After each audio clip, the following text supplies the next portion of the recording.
Hello everyone, welcome to Sonam classes. आज हमारा topic है सीलो फर्स्ट थ्योरम। तो सबसे पहले हम सीलो फर्स्ट थ्योरम को शुरू करने से पहले जो इसके अंदर हमारी डेफिनेशंस या जो रिजल्ट्स यूज़ होने हैं, तो सबसे पहले हम उन्हें देखते हैं। हमारी सीलो जो फर्स्ट थ्योरम है उसके अंदर एक कॉची थ्योरम यूज़ होगी। तो हमें सबसे पहले पता होना चाहिए कि कॉची थ्योरम का रिजल्ट क्या है। तो जैसे इन्होंने क्या बोला कि G be a finite group, आपके पास कोई ग्रुप है वो क्या है, finite, and p be a prime, p कोई भी प्राइम नंबर हो सकता है, that divides the order of जी।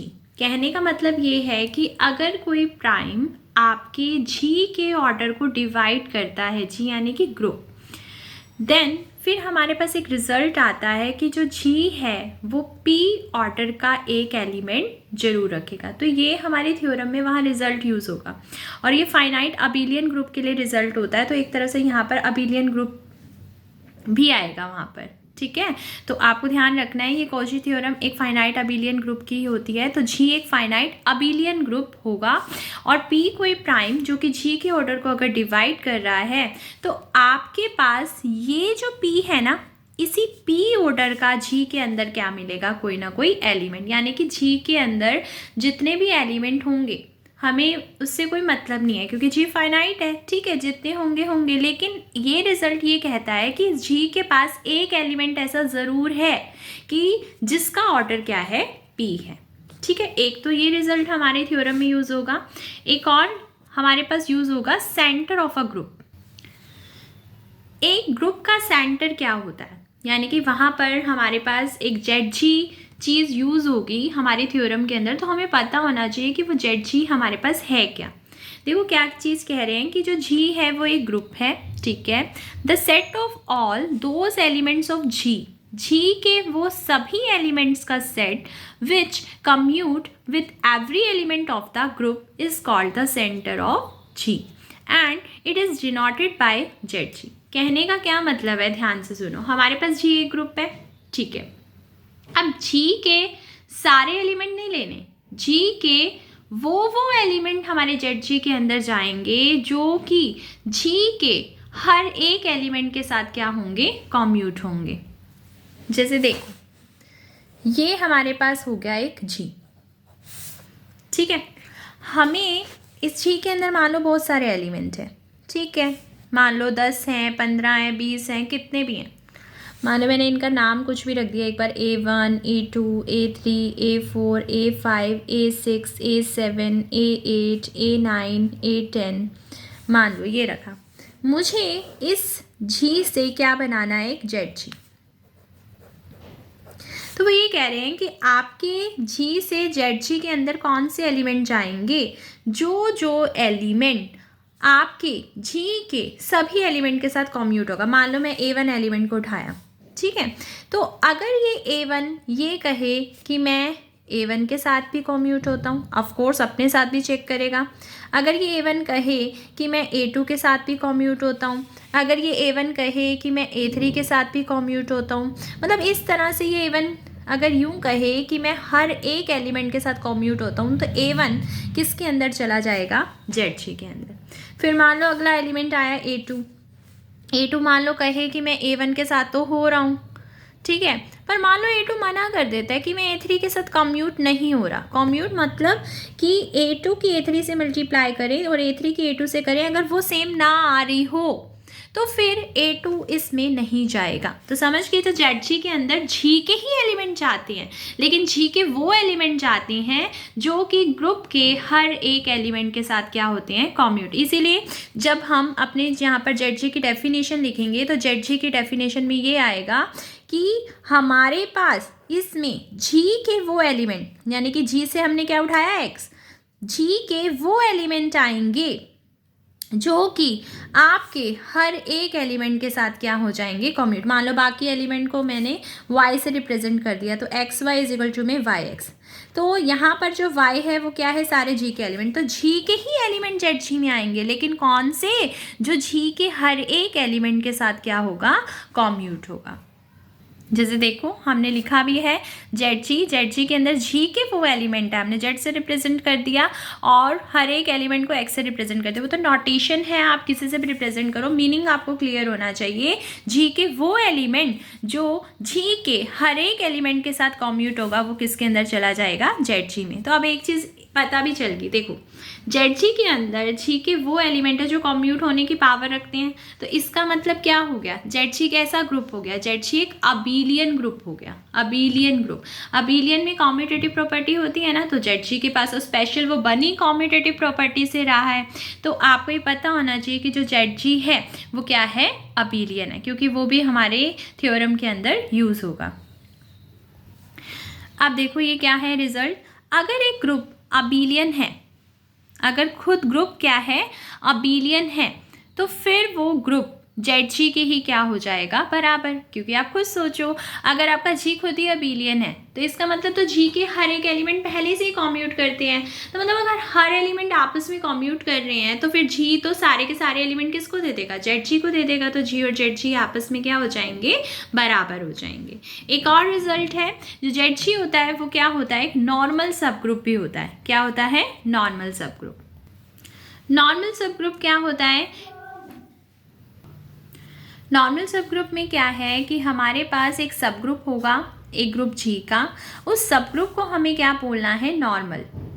हमारे पास ग्रुप भी है जी, हमारे पास एक सब ग्रुप भी है एच, लेकिन इस सब ग्रुप को आपने क्या कॉल करना है, नॉर्मल। तो कब वो हम नॉर्मल कॉल कर पाते हैं, जब उस सब ग्रुप का राइट कोसेट और लेफ्ट कोसेट क्या हो, बराबर। देखो ये सब ग्रुप है, तो सब ग्रुप के राइट साइड पर हमने ग्रुप के सारे एलिमेंट मल्टीप्लाई करे, तो that means this is the right coset.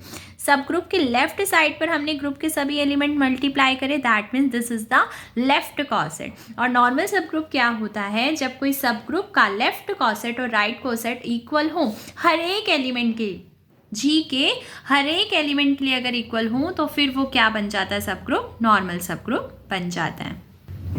ये इंपॉर्टेंट नोट है, हमारे थ्योरम में यूज होगा वहाँ पर ये रिजल्ट। एवरी सब ग्रुप ऑफ एन अबीलियन ग्रुप, अगर एक ग्रुप क्या है, अबीलियन, तो उसके जितने भी सब ग्रुप होंगे, हर एक सब ग्रुप क्या कहलाएगा, नॉर्मल। तो आपको पता भी होना चाहिए अबीलियन ग्रुप क्या है, सब ग्रुप क्या है, नॉर्मल क्या है, तभी आप थ्योरम को अच्छे से कर पाओगे। तो एक अबीलियन ग्रुप का हर एक सब ग्रुप क्या होता है, नॉर्मल। साइक्लिक ग्रुप, ये भी वर्ड आप देखोगे हमारे थ्योरम के अंदर हमें मिलेगा कि साइक्लिक ग्रुप का भी वहाँ यूज़ हो रहा होगा, तो हमें भी पता होना चाहिए। जी क्या है, एक ग्रुप है। If there exist element a belongs to G such that every element x of G is of the type a raised to power n, where n is an integer, then G is called the cyclic group and it is denoted by generated by a। देखो G एक group है, ठीक है। अब जी group है तो उसके अंदर एलिमेंट्स तो होंगे, होंगे बिल्कुल होंगे। कहते हैं लेकिन अगर आप जी में एक एलिमेंट ऐसा ढूंढ पाओ जी के अंदर ही कि उस एलिमेंट की हेल्प से आप जी के जितने भी एलिमेंट है उनको बना पाओ। मान लीजिए आपके जी में 20 एलिमेंट है, आपको एक एलिमेंट ए ऐसा मिल गया कि आप इस ए की हेल्प से आप 20 के 20 एलिमेंट बना पाओ। जैसे कि मान लीजिए आपका पहला एलिमेंट हो गया ए, दूसरा एलिमेंट जो भी था उसको मैं ए का स्क्वायर लिख पा रही हूँ, तीसरा जो भी था मैं उसको ए क्यूब लिख पा रही हूँ, मतलब एक और एलिमेंट मिला उसको मैं ए की पावर 4 लिख पा रही हूँ, ए की पावर 5 लिख पा रही हूँ, 6 लिख पा रही हूँ। कहने का मतलब मैं 20 के 20 एलिमेंट को ए की कुछ ना कुछ पावर लिख पा रही हूँ, मतलब मैं उन एलिमेंट को ए से बना पा रही हूँ। तो मैं क्या कहूँगी कि वो ग्रुप क्या है, साइक्लिक। और किसकी वजह से बना पा रही हूँ, ए की वजह से। तो ए क्या है, उस ग्रुप को बनाने वाला हो गया, तो ए को हम क्या कॉल करते हैं, जनरेटर। ठीक है, ये देखो लिखा भी हुआ है मैंने, here a is called the generator of G. तो ए क्या है, जी को बनाने वाला है, क्योंकि ए की हेल्प से हम जी के हर एक एलिमेंट को बना पा रहे हैं। ये भी चीज़ यूज होगी, नॉर्मलाइज और सेंट्रलाइजर ऑफ एन एलिमेंट। ठीक है, क्या चीज़ है ये, जी एक ग्रुप है, okay, and a be an element of G. G कोई ग्रुप है और जी के अंदर कोई एक एलिमेंट लिया, हमने क्या लिया, ए। अब इसी एलिमेंट का, जो एलिमेंट उन्होंने दिया है उसका नॉर्मलाइज या फिर सेंट्रलाइजर उसी एलिमेंट का, दोनों का मीनिंग सेम है, नॉर्मलाइज बोल दे एलिमेंट का या सेंट्रलाइजर बोल दे, दोनों एक ही चीज़ है। इसे हम किससे डिनोट करते हैं, Na से। ए का नॉर्मलाइजर, ए का सेंट्रलाइजर, इसके अंदर कौन आएंगे, जी के ही एलिमेंट आएंगे।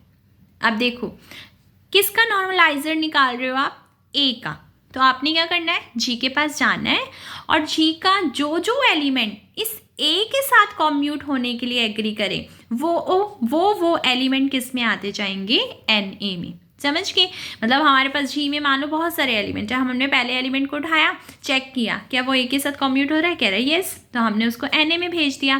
फिर दूसरा एलिमेंट आया, क्या वो ए के साथ कम्यूट हो रहा है, येस, उसको भी भेज दिया। मान लो तीसरे ने मना कर दिया तो तीसरा एलिमेंट नहीं जाएगा जी का, तो जी के वो एलिमेंट जाएंगे एन ए के अंदर जो ए के साथ क्या होना चाहेंगे, कम्यूट। क्लियर, तो ये किस में चला जाता है, एन ए में। अब Na भी जो मतलब किसी एलिमेंट का जब हम नॉर्मलाइजर निकालते हैं वो भी जी का क्या होता है, सब ग्रुप होता है। यानी कि जब आपने एक Na बॉक्स बना लिया, Na के अंदर हमने जी के ही तो एलिमेंट डाले हैं और कौन से वो एलिमेंट है जो ए के साथ कॉम्यूट हो रहे हैं, तो जो Na का जो सेट बनेगा वो Na भी अपने आप में क्या होगा, एक सब ग्रुप होगा। किसका सब ग्रुप होगा, जी का। ऑफ कोर्स हमने किससे एलिमेंट लिए हैं, जी के ही तो एलिमेंट लिए हैं। ठीक है, अब एक चीज़ हमारी जो थ्योरम है सिलोफास थ्योरम, उसके अंदर एक वर्ड वहाँ पर क्लास इक्वेशन यूज़ होगी, तो आपको क्लास इक्वेशन याद होनी चाहिए। ठीक है, ये जितनी भी चीज़ें मैंने आपको थ्योरम के लिए अभी बताई अभी तक, जबकि मैंने थ्योरम शुरू नहीं करी है, लेकिन थ्योरम में सारे वर्ड यूज़ होंगे, cyclic, normal, Na, class equation, तो आपको ये अच्छे से पता होनी चाहिए ताकि आप थ्योरम अच्छे से कर पाओ। ठीक है, और बहुत इंपॉर्टेंट थ्योरम है ये एग्ज़ाम के लिए, तो बहुत अच्छे से क्लियर करना। चलो देखो, class equation, class equation just आपको ये रिजल्ट लर्न करना है। जी क्या है, कोई फाइनाइट ग्रुप है, और जेड जी क्या है, जी का सेंटर है। ये दोनों ही चीज़ें पहले ही बता दी हैं मैंने। इक्वेशन क्या है, ऑर्डर ऑफ जी किसके इक्वल होगा, order of Z G, okay, and plus ये क्वेश्चन ग्रुप हो गया एक तरफ से, ऑर्डर ऑफ जी बाय में क्या आ गया, यानी कि यहाँ पर ऑर्डर ऑफ जी क्या आ गया, बाय में ऑर्डर ऑफ Na। ठीक है, यहाँ पर ये जो हमने डिवाइड करा है ये इसका क्या लेना है, समेशन। ठीक है, यहाँ क्वेश्चन ग्रुप मतलब मेन चीज़ क्या है कि क्वेश्चन ग्रुप को छोड़ो, यहाँ पर मेन चीज़ ये आपको ध्यान देनी है कि ऊपर जो है ग्रुप का ऑर्डर और नीचे क्या है, नॉर्मलाइजर का ऑर्डर, ये आपस में क्या हो रहे हैं, डिवाइड हो रहे हैं। ठीक है, आगे ये चीज़, और समेशन किसके ऊपर चल रहा है, ये भी चीज़ ध्यान दो कि Na जो है वो जी के बराबर नहीं है, बट हम जानते हैं ना कि Na जी का क्या है, सब ग्रुप। अब देखो Na सब ग्रुप है और Na जी के बराबर नहीं है, तो Na क्या बन गया है, एक तरह से प्रॉपर सब ग्रुप। ये रिजल्ट भी वहाँ यूज़ होगा। चलो अब थ्योरम स्टार्ट करते हैं हम अपनी। सिलोफास थ्योरम, आपको इसकी स्टेटमेंट भी पता होनी चाहिए। कई बार पेपर में स्टेट एंड प्रूव करके आ जाता है, कई बार स्टेटमेंट दे भी देते हैं, तो आपको स्टेटमेंट लर्न भी होनी चाहिए। क्या है statement, let p be a prime number such that p raised to power m divides order of g where m is a positive integer then g has a subgroup of order p raised to power m। कहने का क्या मतलब है, कहने का इसका ये मतलब है कि अगर आपका जो ग्रुप है उसका कोई ना कोई ऑर्डर होगा, यस, अगर उसे कोई प्राइम की पावर डिवाइड कर रही है, p कौन है यहाँ पर, प्राइम, और m कौन है, ये जो m है ये क्या है, पॉजिटिव इंटीजर।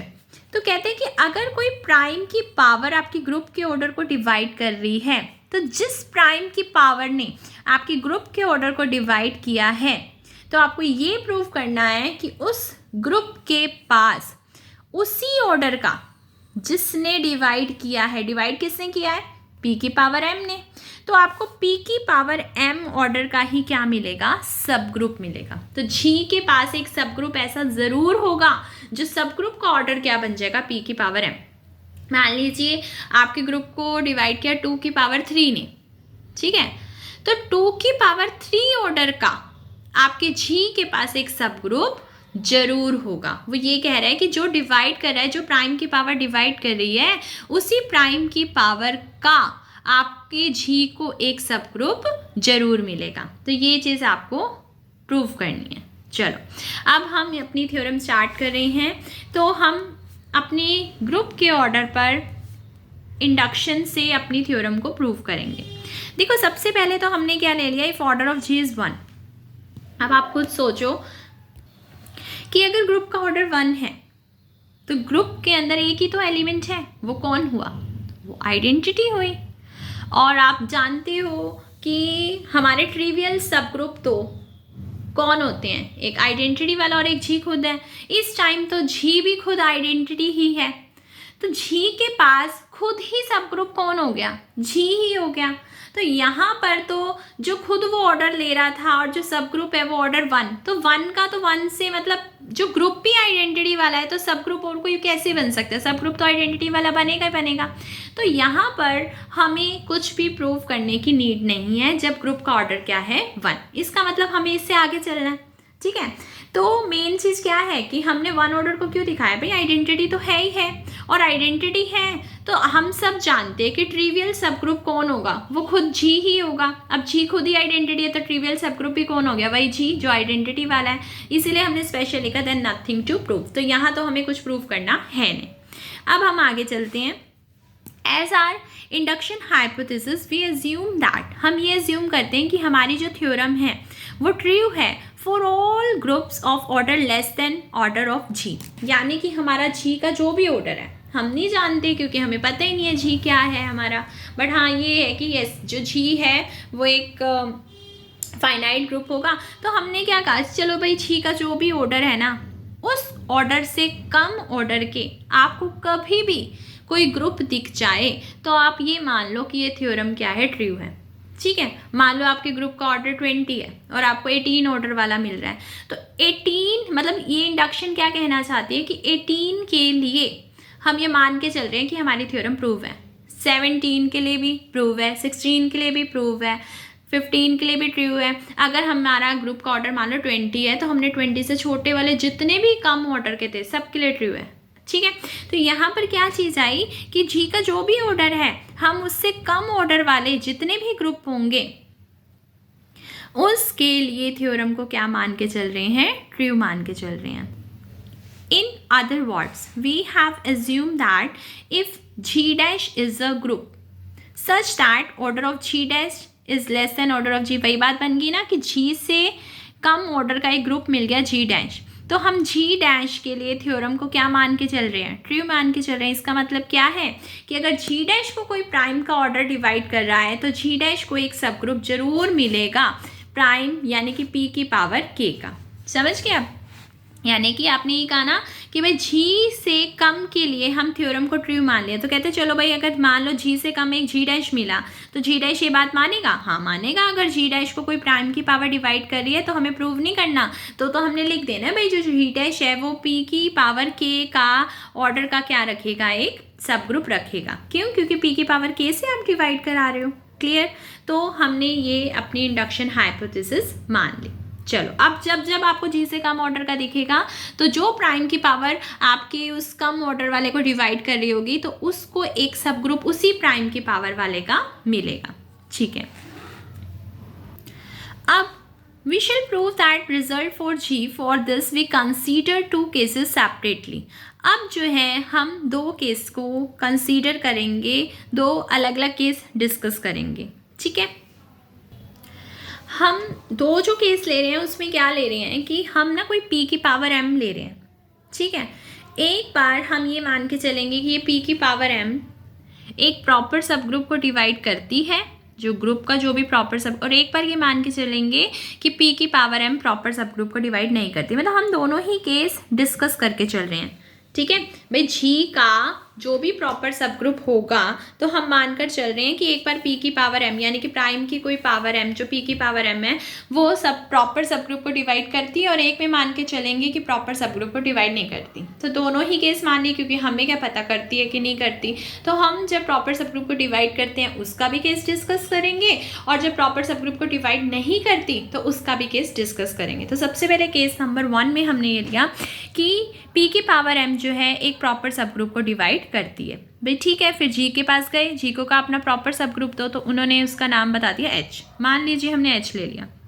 हाँ जी, प्रॉपर सब ग्रुप का क्या मतलब होता है भाई? एक सब ग्रुप जो प्रॉपर है इसका मतलब वो जी के बराबर नहीं है, जी से तो छोटा है ना, है ना। तो इसका मतलब तो होगी बात कि h का जो ऑर्डर है वो g के ऑर्डर से क्या है, कम, और आप क्या कह रहे हो कि p की पावर m प्रॉपर सब ग्रुप के ऑर्डर को क्या करती है, डिवाइड करती है। अभी अभी इंडक्शन ने क्या कहा था, जब भी आपको कम ऑर्डर का दिखे तो आप उसके ऊपर रिजल्ट लगा सकते हो। तो यस, तो इसका मतलब इस h को हम ये कहेंगे कि आपके पास एक सब ग्रुप है, कितने ऑर्डर का, जितने ऑर्डर का आपको p की पावर m डिवाइड, मतलब जो p की पावर m आपको डिवाइड कर रही है, h वैसा ही ऑर्डर का क्या रख लेगा, सब ग्रुप रख लेगा। तो हमने लिख दिया, then by induction hypothesis on h we obtain that h has a subgroup of order p raise to power m।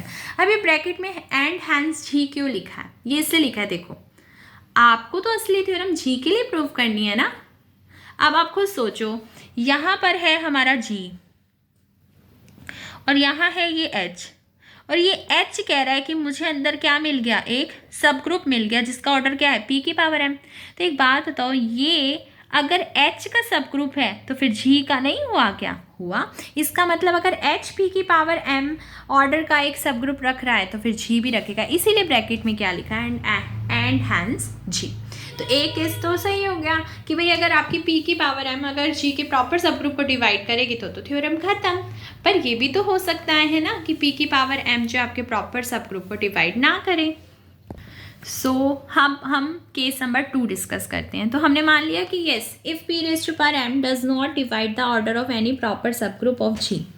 ठीक है भाई, ठीक है, p की पावर m जो है ऑर्डर ऑफ h को डिवाइड नहीं करती फॉर ऑल प्रॉपर सब ग्रुप h ऑफ g। अगर हम g के हर एक प्रॉपर सब ग्रुप को h से डिनोट करवा दें तो p की पावर m ऑर्डर ऑफ h को डिवाइड नहीं करती।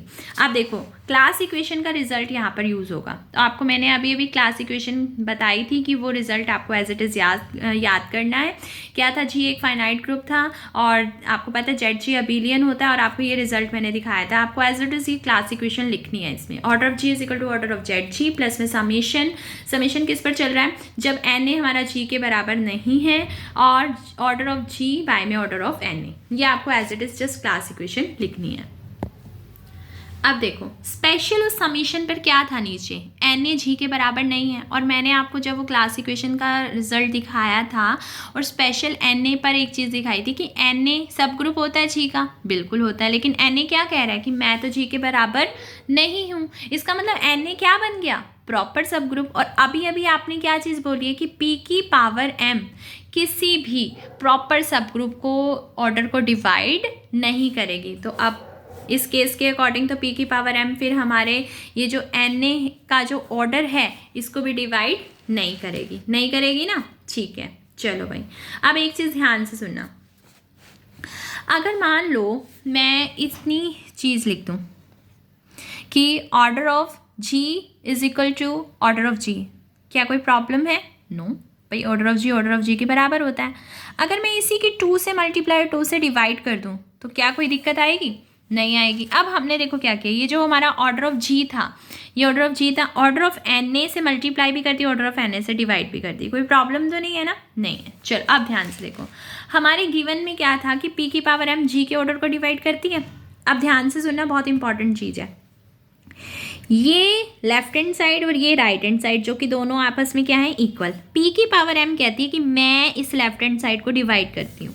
चलो भाई, अगर ये दोनों इक्वल है, अगर p की पावर m इसे डिवाइड कर रही है तो p की पावर m इससे भी डिवाइड करेगी। इसका मतलब p की पावर m इसे पूरे को डिवाइड कर रही है, कर रही है। अब ध्यान से देखो, ये वाली जो चीज़ है p की पावर m क्या कहती है, मैं इसको तो डिवाइड करती ही नहीं भाई। ठीक है, ये भी छुप गया, बचा कौन, ये। तो अब बताओ, जब पूरी चीज़ को p की पावर m डिवाइड करी है, जिसमें से इसने मना कर दिया, तो इसका मतलब p की पावर m किसे डिवाइड करेगी, इसे करेगी ना। तो वही चीज़ हमने लिखी हुई है, given that p raise to power m divides order of g। अगर लेफ्ट हैंड साइड को करिए तो राइट हैंड साइड को करिए, but p raise to power m doesn't divide order of n A. So p raise to power m जो है किसे divide करेगा, ऑर्डर ऑफ g बाय में ऑर्डर ऑफ n ए को, where n A not equal to g। Clear. अब देखो यहाँ क्या था, p की पावर m इसे डिवाइड करिए, इसे कर रही है ना। अब अगली लाइन में तो यहाँ क्या आ गया, p। मान लीजिए मैं आपको ये कहूँ कि 2 की पावर 4 जो है 32 को डिवाइड कर रही है।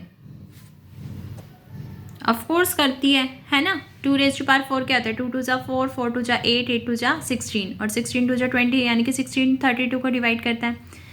अब बताइए कि 2 जो है 2 की 4 को डिवाइड करता है कि नहीं करता, करता है। 2 की 4 को कर रहा है, 2 की 4 32 को कर रहा है, तो क्या 2 इस 32 को डिवाइड नहीं करेगा? बिल्कुल करेगा। मतलब अगर कोई 2 की पावर इसे डिवाइड कर रही है तो अगर पावर को छोड़ भी दूँ तो वो वाला p भी तो खाली डिवाइड करेगा। तो वही चीज़ बनी भाई, अगर p की पावर m इसे डिवाइड कर रही है तो p भी तो इसे क्या करेगा, डिवाइड करेगा। बिल्कुल, ये रहा जो 2 था, 2 की पावर m जो है अगर इसे डिवाइड करी है तो फिर 2 भी तो इसे क्या कर रहा है, डिवाइड कर रहा है। तो सेम एज p भी इसे क्या कर रहा है, डिवाइड।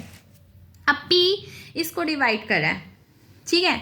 अब मान लो 2 32 को कर रहा है, फिर 32 को, फिर 32 को, फिर 32 को, फिर 32 को। अगर मैं उन सारे 32 को ऐड कर दूं भाई, 2 32 को कर रहा है, 2 32 को कर रहा है, 2 32 को कर रहा है, 2 32 को कर रहा है, तो इस 2 को कहूँ कि आप ना इन सारे 32 को ऐड कर दो, तो क्या अब नहीं करेगा, करेगा। जो भी बनेगा सम वो 2 से डिवाइड तो हो ही जाएगा, होएगा कि नहीं होएगा भाई। जब इन सब को कर रहा है 2 तो इनके समीशन को भी करेगा। तो हमने भी लिख दिया p अगर इसे कर रहा है तो ऐसे ऐसे समीशन को भी करेगा।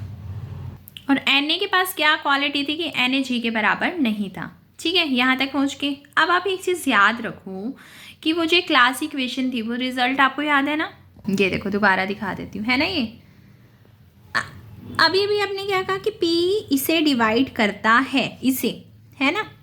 एक बात बताओ, हमें गिवन था ना कि p की पावर m ऑर्डर ऑफ g को डिवाइड करती है। फिर वही बात, अगर p की पावर m ऑर्डर ऑफ g को डिवाइड करती है तो p भी तो ऑर्डर ऑफ g को करेगा। अब ध्यान से सुना, p इसको भी डिवाइड करता है, p इसको भी डिवाइड करता है, तो p इन दोनों के डिफरेंस को भी डिवाइड करेगा। अगर आपको मैं नॉर्मल दिखाऊं, अगर मैं इस चीज़ को इधर ले आऊं तो ऑर्डर ऑफ g किसके बराबर आ जाएगा, देखा जाए तो order of g order of G इसके इक्वल है। और अगर मैं इसको इधर ले आऊं,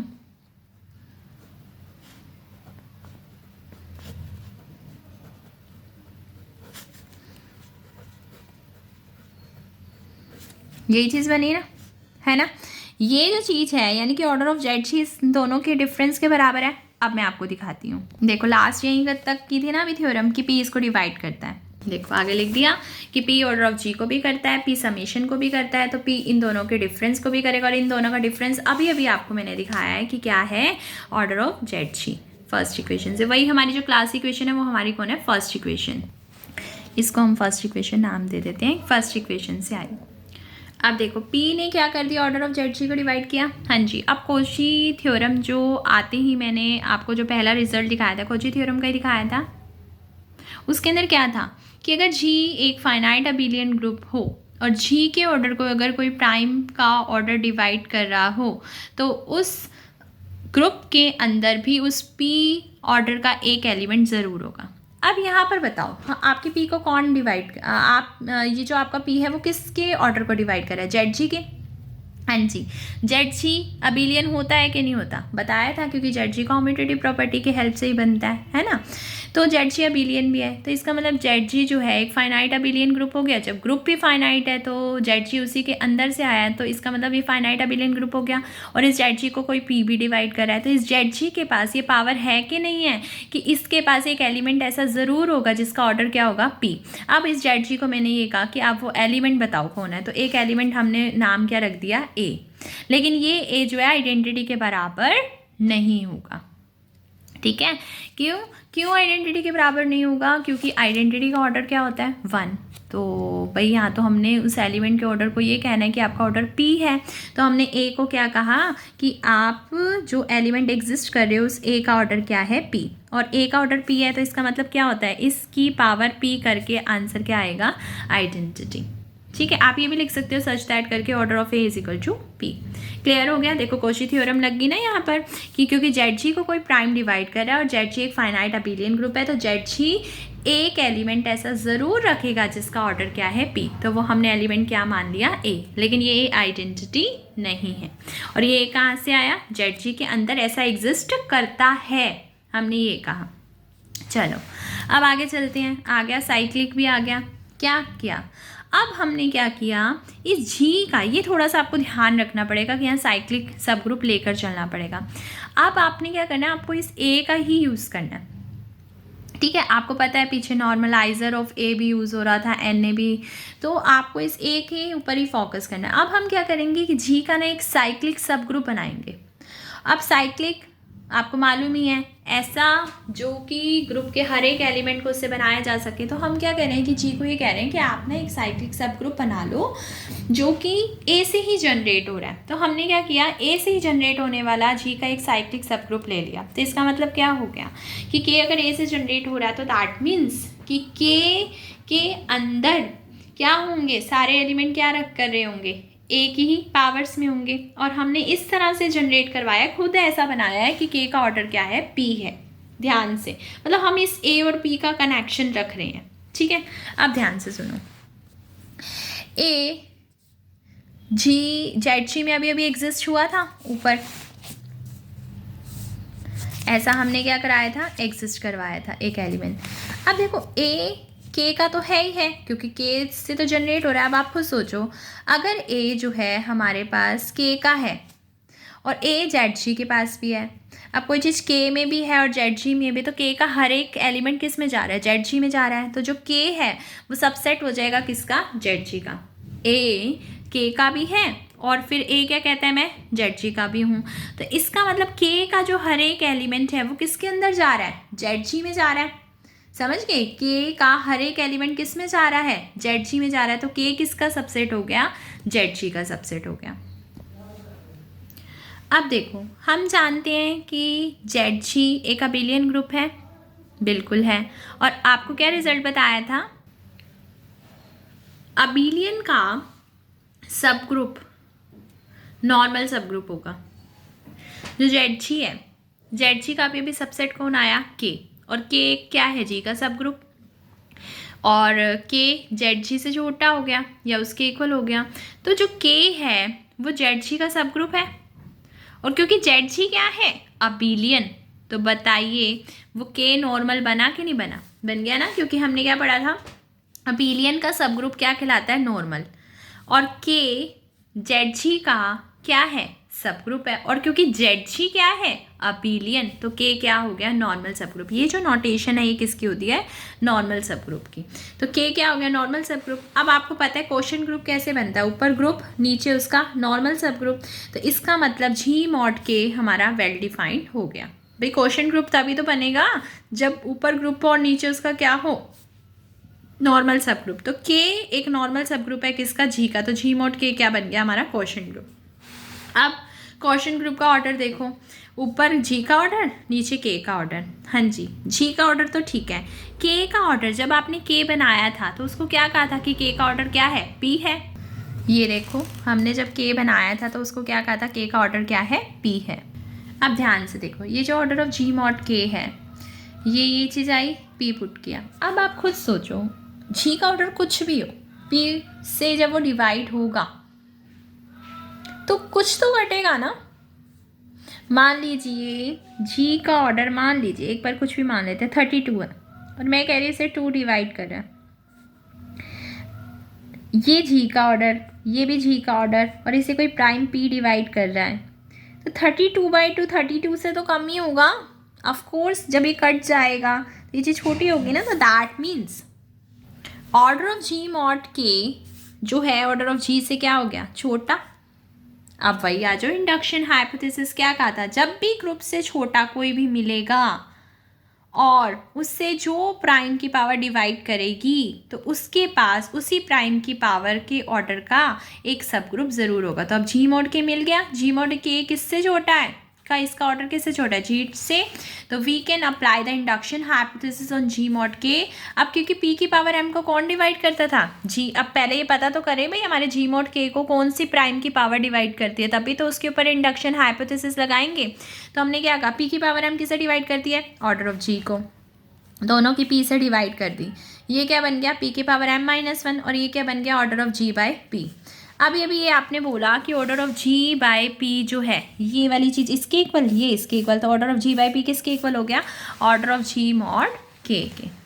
ठीक है, तो अब पता चल गया जी मॉड के जो कि जी के ऑर्डर से कम है और इसको पी की पावर m- 1 डिवाइड करती है। तो according to induction hypothesis G mod K पास p की पावर m-1 ऑर्डर का एक सब ग्रुप जरूर मिलेगा। आप खुद सोचो, जो जी मॉड के है वो क्वोशंट ग्रुप है, तो जो इसके सब ग्रुप होंगे वो भी तो क्वोशंट वाली फॉर्म में ही होंगे ना। तो लगा दी इंडक्शन हाइपोथेसिस की p की पावर m-1 order of G mod K को डिवाइड करिए, तो जी मॉड के पास एक सब ग्रुप जरूर होगा जो कि p की पावर m-1 ऑर्डर का होगा। तो हमने उसका नाम क्या रख दिया, t। अभी मैंने t नाम रखा है, लेकिन अभी बताएंगे कि जो t है वो किस तरह का होगा, वो भी तो क्वोशंट की फॉर्म का दिखना चाहिए ना। बिल्कुल। तो अब हमने आगे क्या लिखा, वी नो दैट एवरी सब group of quotient group is of the form of quotient. तो इसका मतलब अगर जी मॉड के का अगर कोई क्वेश्चन अगर कोई सब ग्रुप होगा तो वो किस तरह का होगा, एल मॉड के टाइप का। कहने का मतलब ये जो नीचे वाली चीज़ है ये तो सेम ही रहेगी। जी का जो भी सब ग्रुप होगा वो यहाँ पर आ जाता है। सब ग्रुप क्वेश्चन ग्रुप का देखो कैसे बनता है, नीचे वाली चीज़ फिक्स है और जी का सब ग्रुप क्या हो गया, एल। तो ये जो जी मॉड के का जो सब ग्रुप है वो इस तरह की फॉर्म के होंगे। और आपने क्या कहा था, इसका नाम क्या है, टी। तो टी किसके बराबर हो जाएगा, एल मॉड के, जिसमें जो एल है वो जी का क्या है, सब ग्रुप है। और ये किसको कंटेन करता है, के को कंटेन करता है। क्योंकि देखो पता है क्या होता है, जब हम ये बनाते हैं ना क्वेश्चन, तो नीचे वाला ऊपर वाले का सब ग्रुप होता है। यानी कि अगर जो जी है उसी के अंदर के है, तो ये अगर एल मोड के है, तो जब एल मोड के बना होगा तो ये जो एल है के इसी के क्या होगा अंदर, क्योंकि के इसका नॉर्मल सब ग्रुप होगा। तो एल के को कंटेन करेगा कि नहीं करेगा, करेगा। तो हमने क्या कहा कि एल जी का सब ग्रुप है, लेकिन वो किसको कंटेन करता हुआ, के को कंटेन करता हुआ। ठीक है, चलो अब आगे देखो, टी का ऑर्डर लिया, टी का ऑर्डर किसके बराबर हुआ, ऑफकोर्स ये दोनों इक्वल है तो इन दोनों का ऑर्डर इक्वल होगा, बिल्कुल। और आपको पता है क्वेश्चन का कैसे, ऊपर का ग्रुप, ऊपर का ऑर्डर अलग, नीचे का ऑर्डर अलग।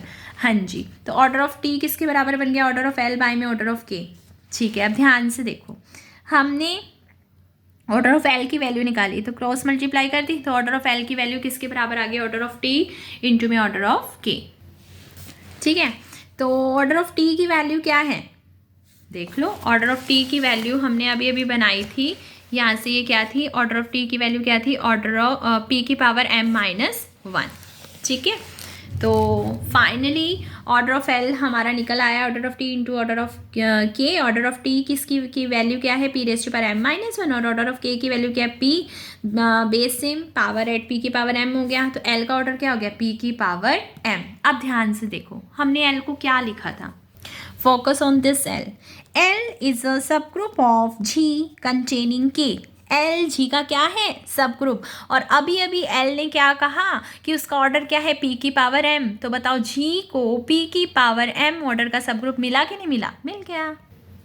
तो हमारे पास जो G है वो L सब ग्रुप रख रहा है जिसका ऑर्डर क्या है, P की पावर M। मतलब हमारा फोकस किसके ऊपर था, उसी L के ऊपर ही था, क्योंकि L G का क्या है, सब ग्रुप है। और L का ही जो ऑर्डर है वो क्या है, P की पावर M। और P की पावर M G के ऑर्डर को डिवाइड कर रही थी।